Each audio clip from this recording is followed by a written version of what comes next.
How many of you guys have felt at one point or another that you have no friends? Maybe you felt like no one's ever going to be your friend. Maybe you wonder how you can make friends or why does nobody like you? Well, I've been in your shoes, and in this video I'm going to share my experience with that. I'm also going to share the things I learned along the way and the advice I have for anybody who's currently going through these same feelings. So, when I was a little kid in elementary school, I had friends, which sounds contradictory to the intro, but hang with me. I played hockey growing up, and I also grew up in a small community, which also means that there weren't really many kids around to be friends with. So for those of us who played hockey, it was pretty much a no-brainer. I mean, we all liked hockey, and we were all boys, so that was all it took, really. We all quickly became friends, and at least in part because there was nobody else really around.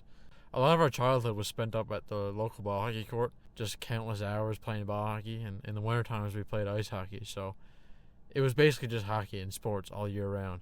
But we loved it. There weren't any rifts in our relationships when we were younger. Things went smoothly and times were simpler. This all changed when we got to grade 7 though, and we entered junior high. Puberty started to hit, we started to get hair hair in uncomfortable spots. Girls became more important to us, and we all sort of changed personality wise. For anybody who's any bit grown at all, I'm sure you guys know what I mean when I say teenagers can be kind of mean and immature, and that's exactly what I'm talking about here. Now, don't get me wrong, I was also immature, but I saw the people around me being more immature, if that makes sense. They were doing things like vaping and smoking, and I wasn't really willing to break my own personal code just to take up these habits.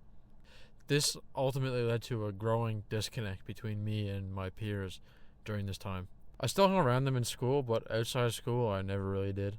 I was never really invited anywhere, and I started to feel like I wasn't cool enough to be around these people, or I wasn't worthy enough.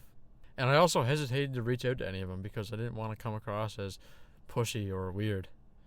Essentially, I started to feel like I was losing my childhood friends and becoming more or less acquaintances with everybody. I remember a conversation I had with my dad during this point in my life. I had just broken up with a girlfriend of mine that I had for one whole week, which at that point in my life was kind of a lot. Now at that point I was kind of hanging around her friends mostly because, like I said, I didn't feel like I had that close of a friend group anymore. And I was already acquainted with a lot of these people. They were a year older than me, but I went to elementary school with a lot of them, so I already knew them, though I wasn't particularly close with any single one of them. But at that point, they were pretty much all I had. So when we broke up, it obviously made things really awkward between all of us. I remember after we broke up, I tried to hang around them one more time in the school hallway, and I was there for like a few minutes at most, and I could just tell that I wasn't really wanted there, or at least it was super awkward now that I was there. So it felt like I lost my main friend group pretty much, even though I wasn't really close with any single one of them. And I went home crying to my father, and I told him pretty much everything I just told you guys. I mean, I felt like I had nobody that I was super close with and no real friends, you know what I mean? And this was the way things persisted for the next few years. I mean, every now and then I'd play PlayStation with a couple people I knew from high school, but I wasn't super close with any of them either. I never felt like anybody wanted to be my friend, and I never felt necessarily wanted. This was until I reached the summer heading into grade 10. I believe it was 2019.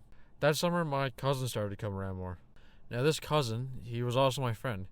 He became a part of my main friend group from my childhood when we all entered grade 7. Now, at this point in my adolescence, I could kind of tell that people were starting to mature a bit more. I mentioned earlier how immaturity of a lot of my peers was kind of what led me to grow disconnected with a lot of them. But we were at a point now where we were all kind of growing out of that childish, mean teenage phase and starting to become young adults.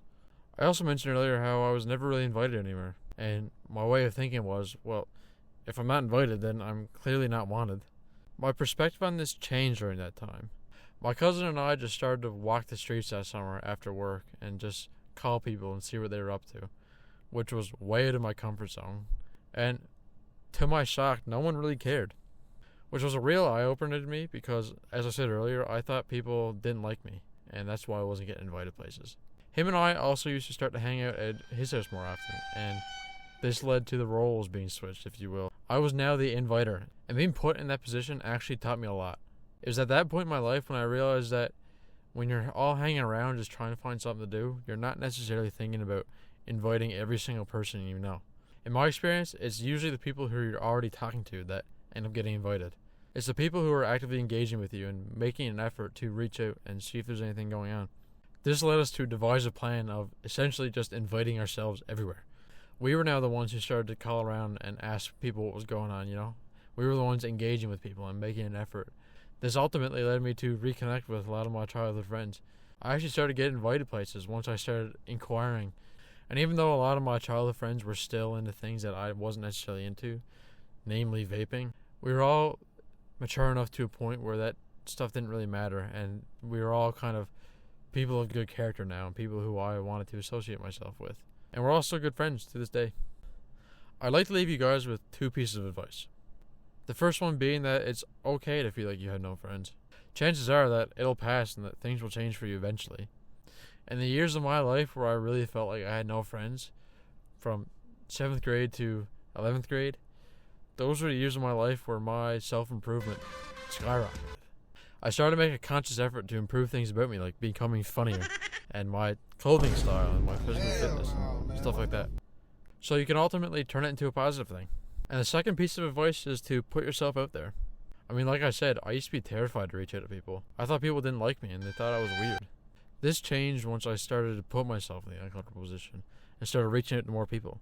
In my situation, I already had a group of buddies from elementary school. Things changed a bit once we got to junior high, but once we got to senior high, we eventually reconnected because I started engaging with them more.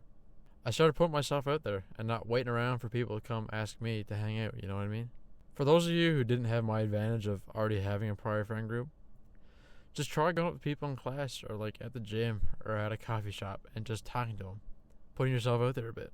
I know it's extremely intimidating, especially for those of you who are in high school, because believe me, teenagers can be pretty cruel, and it definitely does get easier once you grow up a bit. But it doesn't hurt to try, and if there's anybody that's rude to you, then they shouldn't be your friend anyways, I guess my whole point is that if you wait around for people to come to you, like I did, you're essentially waiting for somebody to do the thing that you yourself are afraid of doing, which is putting yourself out there and being vulnerable to rejection. Most people aren't going to do that, which is mostly why I waited around for 4 years and didn't make any new friends in high school. So anyways, that's enough yapping for me today. If you guys like this video, consider subscribing. I'll be posting content like this every Friday.